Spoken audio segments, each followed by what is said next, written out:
Why do we call it the Middle East? And middle of what exactly? Between Asia, Africa, and Europe lies a region that has carried a name not born of geography, but of empire, war, and shifting worldviews. The term Middle East, who coined it, how it spread, and why it still shapes how we think about one of the world's most complex regions. So what does Middle East really mean? If you look at a world map, there's no clear middle. Yet this term appears in every headline, from politics to archaeology. It's not just a place, it's an idea.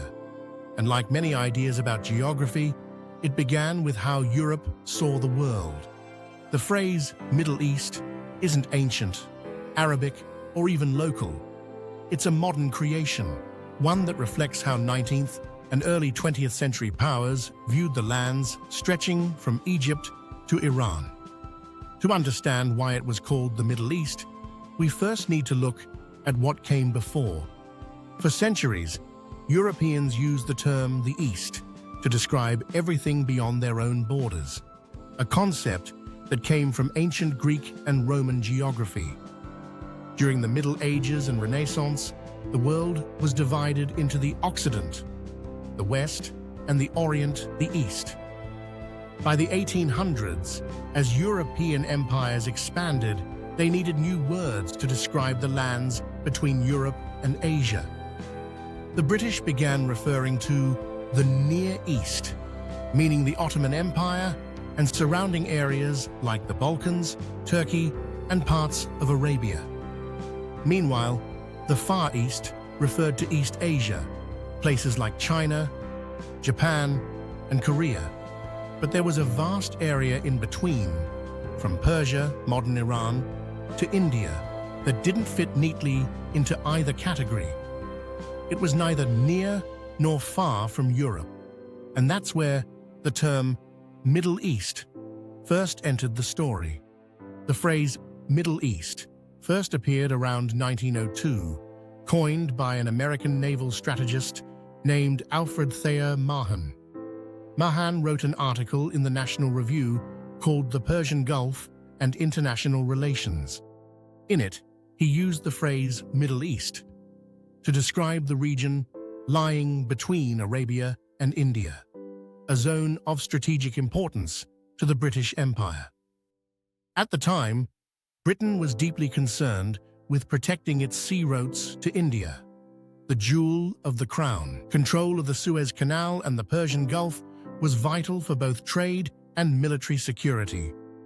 Mahan argued that whoever controlled this Middle Eastern region would hold power over global navigation and empire. So, ironically, the name wasn't about culture or identity. It was about military strategy and colonial geography. After Mahan's article, British officials began adopting the term. By World War I, it was common in diplomatic and military language. The British even established the Middle East Command, which covered Egypt, the Arabian Peninsula, Palestine, and parts of Iraq. For the British, Middle East meant the area east of the Mediterranean but west of India, the midpoint of their empire's global reach. It was, quite literally, the middle of the East, from a London-centric perspective. This mindset reflected how Europe organized the world map. Europe at the center, and everything else defined by its distance from it. To call something the Middle East was to name it from the outside, from a viewpoint of empire. After World War II, the United States inherited much of Britain's global influence. By the late 1940s and early 1950s, the term Middle East had become standard in American foreign policy. In 1958, the US even created the Middle East Command, later becoming CENTCOM, the Central Command overseeing military operations in the region. To Americans, the Middle East came to mean the entire area from Egypt to Iran, sometimes stretching as far as Afghanistan or even Morocco. It was no longer just geography. It was a strategic zone, tied to oil, security, and global politics. And so, a term invented by naval officers became the label for a vast, diverse region of more than 20 countries, from deserts to skyscrapers, from ancient cities to oil fields. But here's where things get complicated. If you live in Cairo, Tehran, or Jerusalem, the Middle East isn't middle of anything. It's the center of your world. Many scholars today argue that the term is eurocentric, meaning it defines the region by its position relative to Europe, not by its own geography or culture. For example, calling it the Middle East only makes sense if you start the map in London or Paris. From Tokyo, the same region would be the West. From India, it might be the West Asia. So while the name feels neutral, it carries centuries of perspective. Who gets to draw the map and who gets to name the world?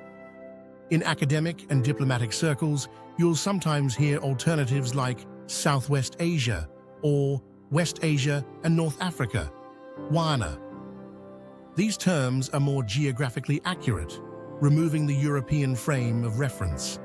For example, the United Nations often groups the region as Western Asia, while sports organizations like FIFA use Asia or Arabian Peninsula. Still, the term Middle East remains dominant in media, travel, and international politics. It's simple, familiar, and deeply embedded in global vocabulary. Changing it would be like renaming continents, possible but unlikely. Why the name Middle East still matters. Names shape perception. Calling a place the Middle East can subtly imply that it's always between other places, not entirely its own. Yet the region has always been a crossroads of civilizations. Mesopotamia, Persia, Egypt, and Arabia, some of the world's oldest cultures. The irony is that what we call the Middle East isn't marginal. It's where much of human history began. Writing, agriculture, trade routes like the Silk Road, all converged here long before any empire named it. So while the name Middle East might have colonial roots, the region itself has always been the center, not the middle, of global civilization. Today, the Middle East includes roughly 18 to 20 countries, depending on definition: Egypt, Israel, Lebanon, Syria, Jordan, Iraq, Iran, Saudi Arabia, Yemen, Oman, the UAE, Qatar, Bahrain, Kuwait, and sometimes Turkey and Afghanistan. But no two maps agree exactly, because the term isn't geographical, it's cultural and political. Its borders shift, depending on who's drawing them and why. For example, in archaeology, it may include parts of North Africa. In oil and energy policy, it often stops at Iran. In religion and history, it stretches into the Caucasus. That flexibility and confusion is part of why the name endures. It can mean many things to many people. So, why is it called the Middle East? Because more than 100 years ago, a few strategists and empires saw the world through their own lens, and that name stuck. But as travelers, historians, and storytellers, we can look beyond the label. This region isn't middle or in between. It's one of the most ancient centers of human civilization, where continents, cultures, and beliefs have met for millennia. And perhaps the more we understand where the name came from, the better we can appreciate the world it tries to describe. If you enjoyed exploring the story behind a name, please like, subscribe, and join us next time as we uncover the stories behind the world's most fascinating places, one name at a time.